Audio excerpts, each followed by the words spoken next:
Good morning student, welcome to my YouTube channel Pi Academy. आज हम लोग LPP के कुछ इम्पोर्टेंट प्रश्न को करेंगे। यह प्रश्न आपके आने वाले एग्जाम के लिए बहुत लाभदायक होगा, तो आप इस प्रश्न को ध्यान से देखिए और इसे समझिए कि हम लोग कैसे प्रश्न हल करेंगे। यह जो टॉपिक है एलपीपी, इससे वन लॉन्ग क्वेश्चन आपका फिक्स है और वन लॉन्ग क्वेश्चन आपको 5 मार्क्स के होंगे। 5 मार्क्स आपको क्या होंगे जी, तैयार करना होगा। इससे 5 मार्क्स के क्वेश्चन हर साल आते हैं और हर बार आते ही हैं और आपको बनाना है। तो चलिए हम लोग इस पर कुछ इम्पोर्टेंट क्वेश्चन करते हैं जो आपके एग्जाम के लिए है।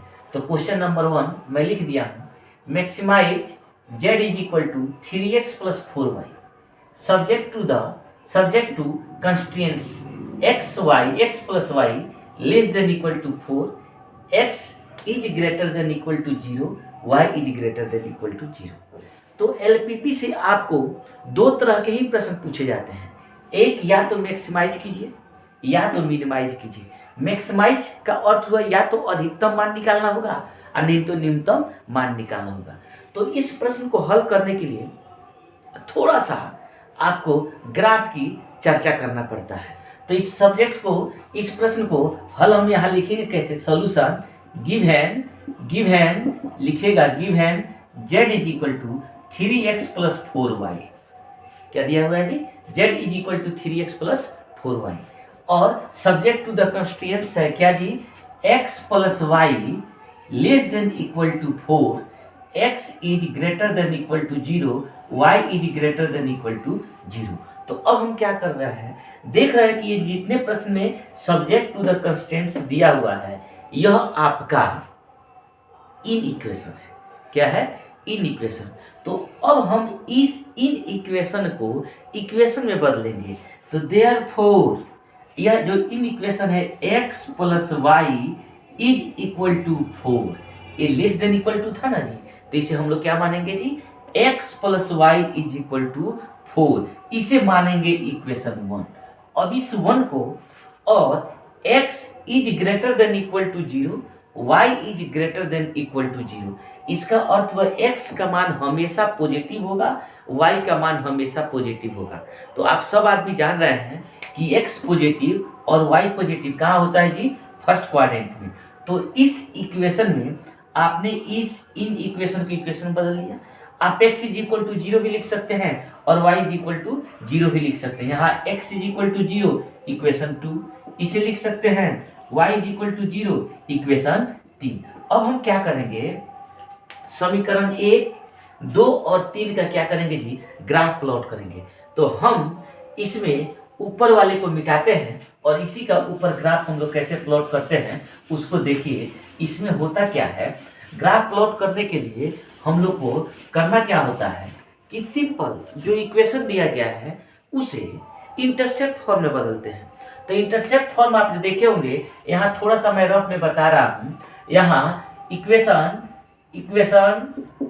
1 x plus y is equal to 4 है ना जी, तो इंटरसेप्ट फॉर्म इसे 4 से डिवाइड कीजिए।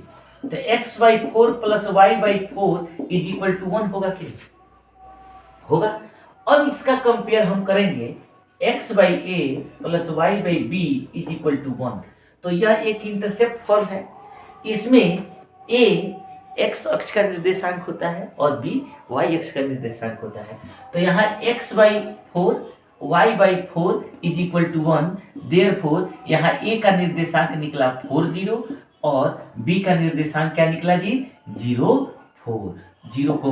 4। अब नीचे क्या है, x is equal to 0, y is equal to 0। अब हमको क्या करना होगा, इसका ग्राफ प्लॉट करना होगा। क्या करना होगा जी, ग्राफ प्लॉट करना होगा।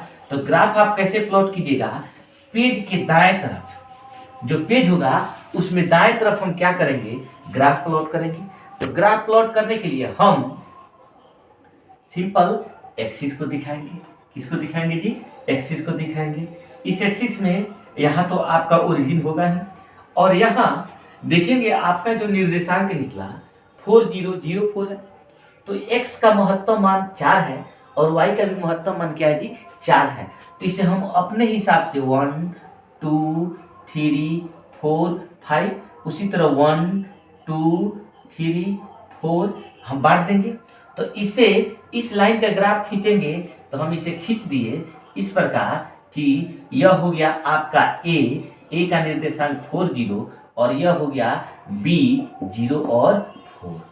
अब आपने खींच दिया इक्वेशन किसका, x plus y is equal to 4 का ग्राफ आपने खींचा।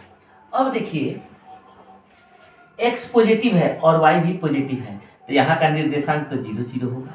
अब हम करते हैं क्या, इस एलपीपी में आपको शेडेड एरिया निकालना होगा। उसे हम लोग क्या कहते हैं जी, शेडेड एरिया। तो वह half of the upper half और लोअर हाफ होता है। तो उसे हम निकालते कैसे हैं, जैसे यहाँ कंडीशन क्या है, x plus y is less than equal to 4। X plus y is less than equal to कितना है, 4 है। तो हम करते क्या है, इस लाइन के इन इक्वेशन में इससे कोई भी पॉइंट उसमें हम लोग पुट करते हैं इस लाइन से हटकर, और उसमें पुट करके देखते हैं कि वह कंडीशन को सेटिस्फाई कर रहा है कि सेटिस्फाई नहीं कर रहा है। अगर वह कंडीशन को सेटिस्फाई करेगा तो पॉइंट की तरफ, सेटिस्फाई नहीं करेगा तो उसका शेडेड एरिया पॉइंट से अप साइड की ओर होगा। तो आप देख रहे हैं x plus y is less than equal to 4। तो हम यहाँ पुट कर देंगे, put x is equal to 0 y is equal to 0। तो 0 plus 0 less than equal to 4, 0 less than equal to 4, ये तो ट्रू हो गया ना। 0 4 से छोटा है कि नहीं, बराबर भी है, बराबर तो नहीं आएगा लेकिन 4 से छोटा है। तो 4 से छोटा है तो इसका शेडेड एरिया किधर आएगा, नीचे की तरफ। तो इसका शेडेड पोर्शन कौन होगा, यही होगा। क्या होगा जी, शेडेड पोर्शन आपका यही होगा। तो इसका बाउंड्री पॉइंट क्या होगा, इसलिए पॉइंट क्या होंगे, पॉइंट्स होंगे कौन, O 0 0, A 4 0 एंड B कितना होगा बाबू, B कौन कौन होगा, 0 और 4। अब हम क्या करेंगे, इसके लिए एक टेबल बनाएंगे। क्या करेंगे, एक टेबल बनाएंगे। तो टेबल हम कैसे बनाते हैं, ऊपर से फिर मैं मिटा रहा हूँ। टेबल के लिए हम इसे z के मान को एक जगह, पॉइंट को एक जगह होगा जिसे हम लोग कॉर्नर कहते हैं। पॉइंट्स ओ ए बी, ये क्या है जी, कॉर्नर है। तो हम इसके लिए ग्राफ खींचते हैं। तो इसमें लिखते हैं points z is equal to, z is equal to कितना था, जेड इक्वल टू था 3x प्लस 4y। यहाँ पॉइंट आपको निकला O 0 0, A 4 0, B 0 4, निकला कि नहीं। अब हम इसके मान को बारी बारी से इसमें पुट करते जाते हैं। तो यदि O 0 0 तो Z क्या होगा जी, 0। कैसे, 3 इंटू 0 प्लस 4 इंटू 0, यहाँ रफ करके दिखाते हैं। देखिए 3 into 0 plus 4 into 0, 0 plus 0 result क्या हो जाएगा जी, 0। तो 0 आया कि नहीं। तो आपने मान निकाल लिया जेड का 0। अब हम एक में, अब इस पॉइंट पर इसका वैल्यू निकालेंगे। तो ये पर इसका पॉइंट का मान क्या होगा, 3 इंटू 4 प्लस 4 इंटू 0, तो 3 4 या 12 प्लस 0 रिजल्ट होगा 12 ना। तो यहाँ क्या लिखेंगे, 12। फिर बी पर इस जेड का मान निकालेंगे। तो जेड का मान क्या होगा, 3 इंटू 0 प्लस 4 इंटू 4, तो कितना हो जाएगा, 0 प्लस 16, रिजल्ट क्या होगा 16। तो यहाँ हम क्या लिखेंगे 16। इसे थोड़ा सुंदर दिखे इसलिए बॉक्स में हम लोग इसे क्या कर देते हैं जी, सजा देते हैं। इसे हम लोग बॉक्स में लिख देते हैं। अब देखिए, अब प्रश्न में था z is equal to 3x plus 4y maximise.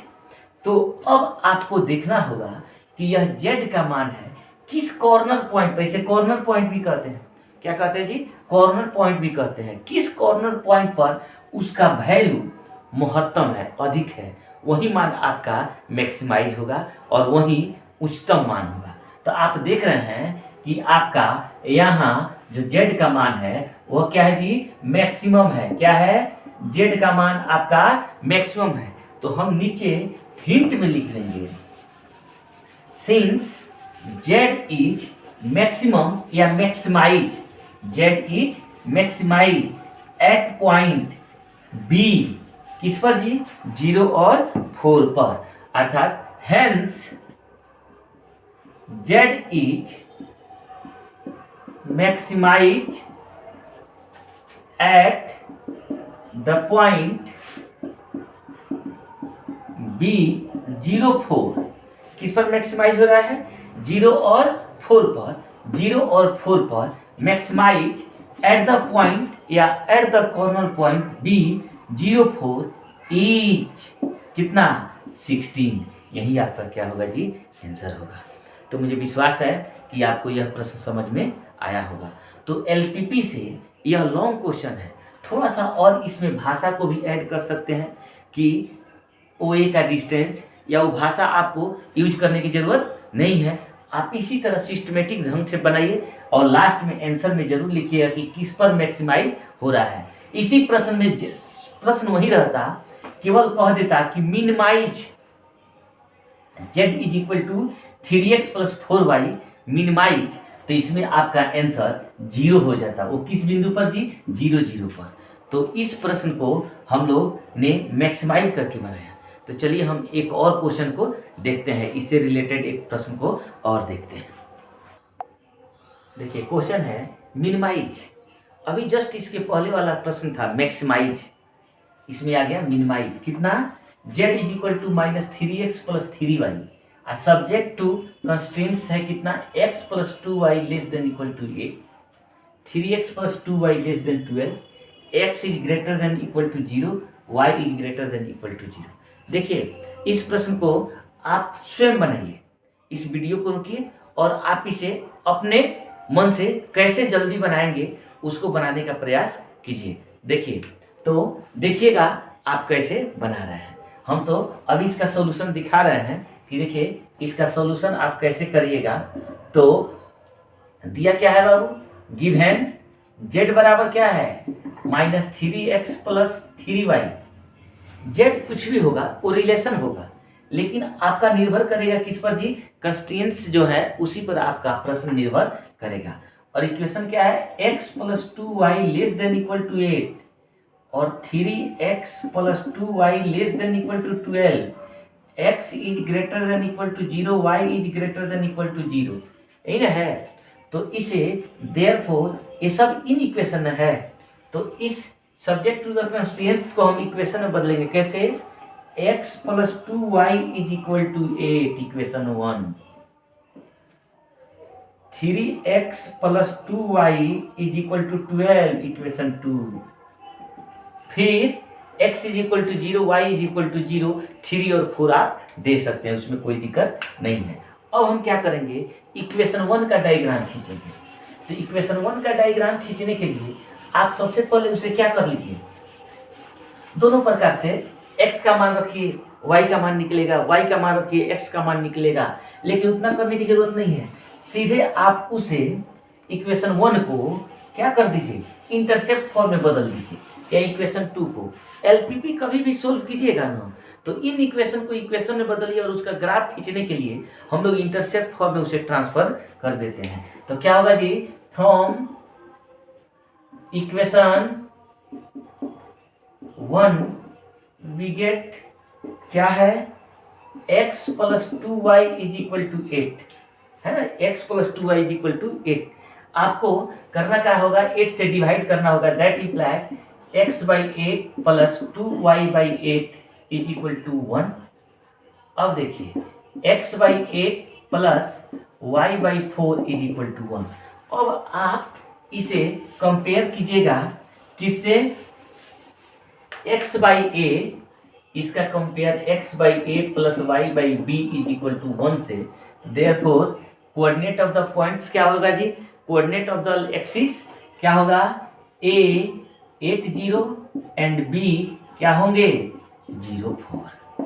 Again हमने इक्वेशन 1 का पॉइंट निकाल लिया। Again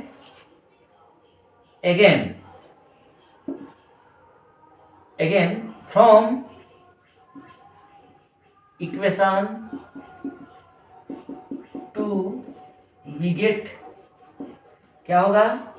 3x plus 2y is equal to 12, 3x plus 2y is equal to 12। तो हम इसमें करेंगे क्या? 3x plus 2y is equal to 12, 12 से डिवाइड करेंगे तो क्या होगा? 3x/12 plus 2y/12 is equal to 1। तो फिर इसे सोल्व करेंगे तो x/4 plus y/6 is equal to 1। तो आपने भी यहाँ देखा, यह भी प्रश्न सीधे इस फॉर्म का, इंटरसेप्ट फॉर्म का हो गया। तो आपने एक्सिस का निर्देशांक मान लिया a और इसका निर्देशांक मानना था b। अब आप देखिए, अब यहाँ ये हो जाएगा c और ये होगा क्या जी, d। तो हम इसे मानेंगे तो देयरफॉर c और d होगा ना, क्या होगा, c और d। तो आप c और d भी मान सकते हैं। c का निर्देशांक होगा 4 0 एंड d का निर्देशांक क्या हो जाएगा जी, d का निर्देशांक 0 और 6 होगा। तो अब c और d, अब देखिएगा a का निर्देशांक आ गया ना 8 0 और c का निर्देशांक 4 0 है। तो आप c और d को आगे पीछे भी लिख सकते हैं, कोई दिक्कत नहीं है। अब हम करते क्या है, इसके लिए ग्राफ खींचते हैं। तो ग्राफ कैसे खींचेंगे थोड़ा सा देखा जाए। ग्राफ खींचने के लिए हम लगभग में इसके मान को निकालेंगे। तो देखिए, इसका ग्राफ खींचने के लिए तो ये तो ओरिजिन है ना, तो 0 0 हो जाएगा। अब 8 0 और 0 4, तो बाबू 0 4 और 8 लगभग ऐसे आएगा। ये तो 8 0 हो गया, ये क्या हो गया जी, 0 और 4 हो गया। इसका निर्देशांक हम ए माने थे, इसके निर्देशांक को बी माने थे। अब देखिए, अब फिर आया है 4 0 एंड 0 6। 4 जब यहाँ है तो 6 तो ऊपर जाएगा ना, 6 ऊपर जाएगा तो हम 6 को ऊपर ले जाएंगे और 8 को 4 को नीचे लाएंगे। तो ए आपका हो गया 4 0 और ए हो जाएगा 0 और 6। क्या हो जाएगा, 4 0 0 और 6। तो अब इसका नाम दे देते हैं। इसका नाम तो ई ओ है, ई ए है, ए बी है। इसका निर्देशांक हम सी माने थे, तो इस सी को हम यहाँ लिखते हैं सी और इसको क्या माने थे बाबू, डी। अब देखिए, अब करना क्या होगा, आपको एक और पॉइंट निकल रहा है यहाँ। वो पॉइंट किससे निकल रहा है, यह तो इक्वेशन है, इक्वेशन 1 आया था ना 8x। तो इक्वेशन 1 था x प्लस, इक्वेशन 1 आपका था x प्लस, सॉरी, इक्वेशन था x plus 2y is equal to 8। कितना था जी, x plus 2y is equal to 8। यही लाइन था। और यह इक्वेशन था अभी 3x plus 2y is equal to 12। यही ना था इक्वेशन 1 और equation 2। 3x plus 2y is equal to 12 और x plus 2y is equal to 8। तो इसका पॉइंट ऑफ इंटरसेक्शन निकालने के लिए हम करेंगे क्या, इक्वेशन 1 और 2 को क्या कर लेंगे जी, सोल्व करेंगे। तो यहाँ लिख देंगे for point of intersection 1 and 2, again we solve the equation 1 and 2, we get again we solve, या इसको ऐसे भी लिख सकते हैं, again from 1 and 2 we get, तो x plus 2y is equal to 8 equation 1।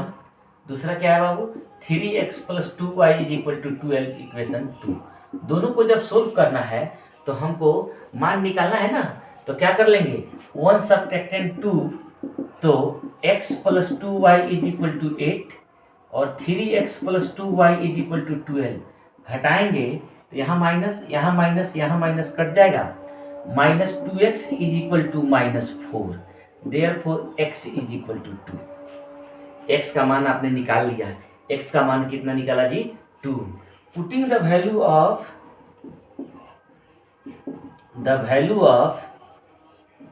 Of x in 1 we get, तो 1 कितना है, x है ना, तो 2 plus 2y is equal to 8, that's means 2y is equal to 6, therefore y is equal to 3। तो आपने point निकाल लिया, ए हुआ A B C D, therefore point of intersection क्या हो जाएगा, लेट ई के वर्टेक्स क्या है, x के निर्देशांक 2 और y के निर्देशांक कितना है 3, let E 2 3 be the intersection of equation 1 and 2, be the point of intersection equation 1 and 2। तो अब हम इसका मान देते हैं e 2 और 3। अब देखिए, अब आपको साइडेड पोर्शन निकालना होगा। क्या निकालना होगा जी, साइडेड पोर्शन। तब ना आप उसके कॉर्नर पॉइंट से प्रश्न को मैक्सिमाइज और मिनिमाइज कीजिएगा। तो सबसे पहले आपका वर्टेक्स कैसा होगा, साइडेड एरिया क्या होगा वो देखिए। पहला इक्वेशन था 3x + 2y less than equal to 12, x + 2y less than equal to 8। ये सब जब थे इन इक्वेशन में तो क्या थे, x + 2y less than equal to 8। ये कितना थे, 3x + 2y less than equal to 12। तो आप देखिए तो इसका पोर्शन होगा क्या, हम इसी पर चेक करते हैं। तो ये पॉइंट 0 0 है ना, 0 और 0 रखिएगा तो छोटा होगा ना, तो इसका साइडेड पोर्शन नीचे की तरफ आएगा। इसका भी 0 छोटा होगा, इसका भी नीचे की तरफ आएगा। तो इसका अर्थ हुआ दोनों लाइन से नीचे की तरफ कौन पोर्शन होगा, यही आपका पोर्शन होगा। जो हम कलर किए हैं ना, इसी का जो कॉर्नर पॉइंट होगा इस टोटल एरिया में, साइडेड पोर्शन में आपका पॉइंट ऑफ कॉर्नर होगा, जिस पॉइंट पर वह मैक्सिमाइज और मिनिमाइज होगा। तो देखिए तो हाफ ऑफ द कर्व जो है, इसलिए कॉर्नर पॉइंट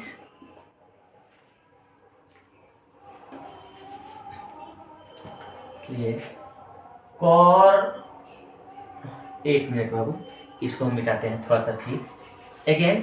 अब आपका साइडेड पोर्शन क्या होगा, देयरफॉर कॉर्नर पॉइंट्स कौन कौन होंगे, O 0 0, C 4 0, E। पहले आप इसको लिख सकते हैं, एक मिनट, इसको